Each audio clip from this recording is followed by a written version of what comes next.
I'm Geoff Kersey, and the other day I was out and about in the Peak District looking for some good subjects to do some paintings from.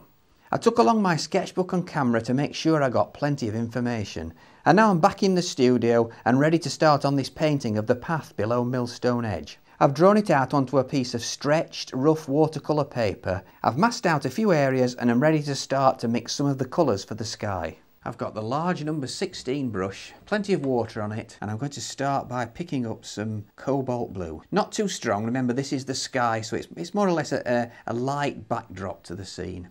And I'm adding to that cobalt blue just a hint of rose madder to warm it slightly. Now I'm going to paint a bit of background in while the sky's still damp, so I need to have that colour ready. I'm going to mix that with a bit smaller brush, a number 10, and I'm going to take some cobalt blue again, and rose madder again. This is slightly thicker this time. Bit more rose madder, so it's more of a purple. And I'm adding a touch of burnt sienna to make a sort of warm purpley grey. The next thing is to take a 1-inch flat brush, load it up with clean water and wet the whole of the top half of the scene. Taking care not to leave any dry bits. I want a nice even coating of water to about halfway down.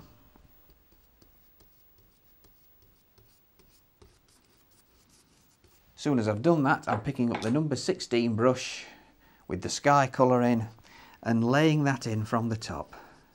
Remember, don't have this too heavy. It's nice if this is a pale tint for the paper more than anything. And you can leave a bit of white to suggest some clouds as well. Maybe a touch thicker. I'll add a touch more blue, so the colour is a bit stronger towards the top and lighter towards the horizon. That helps with a feeling of aerial perspective. I'm cleaning that brush out, and then I'm picking up the number 10 with that grey mixture that I prepared earlier. The shine's just started to go off the paper, so that looks about the right timing for this next colour. And I'm just laying it in, starting at the left hand side and working my way over to the right hand side, right through the middle of the scene. Maybe take it a bit higher at the left there, just to suggest a row of distant trees, a nice soft diffused edge, coming right down to that masking fluid on the path, ignoring the main trees because they've got masking fluid on them. And then before that dries, I'm going to just make a mixture of raw sienna and burnt sienna, a sort of orangey brown colour, and just drop a touch of that into it as well. Just to start adding now a touch of warmth.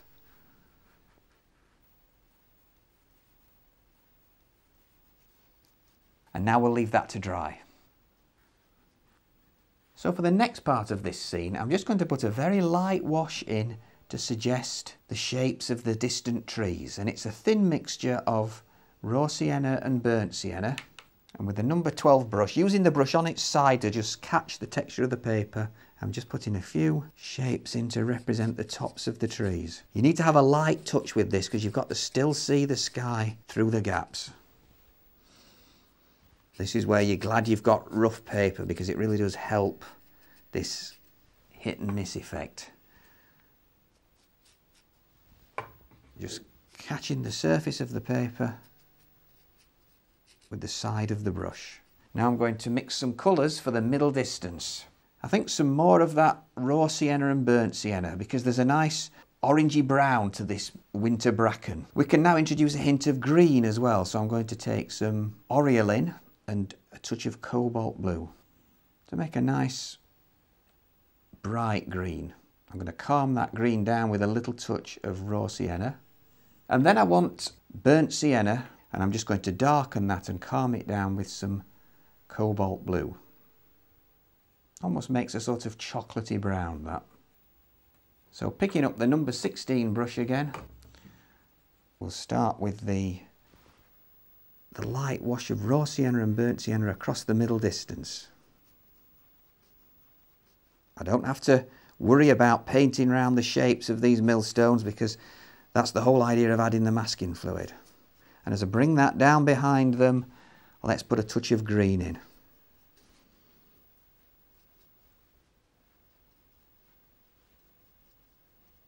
bringing it right down behind them before swapping to the number 12 brush to put a bit of the brown in behind the stones. This will give us the contrast for the light on the stones in the next stage. Brushing that up the hill there. Now the next stage I can go straight on to, because it's more of a continuation of that across the other side of the path. A bit more raw sienna and burnt sienna coming down this right hand side, taking us right over to the path. Drop a touch of the green in again. Put a touch more green in at the left as well, I think. And a bit more of that brown, the cobalt blue and burnt sienna.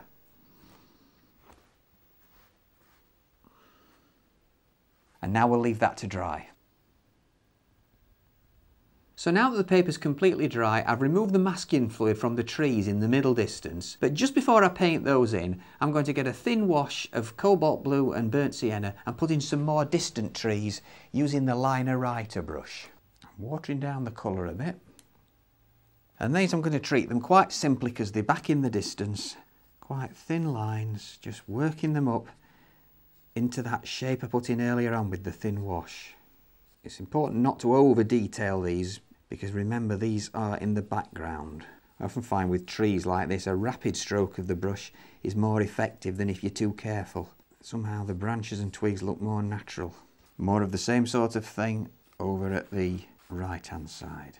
Okay, now we'll look at these trees that we had the masking fluid on. I've got a bit bigger brush, a number 4, and I've got a mixture of raw sienna and burnt sienna.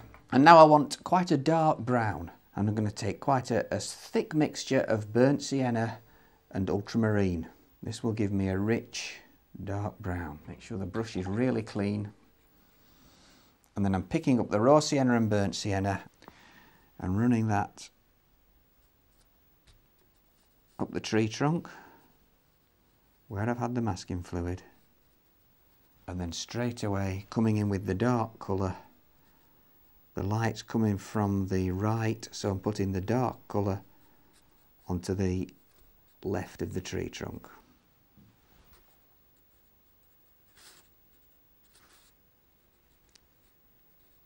Maybe a few branches with it as well.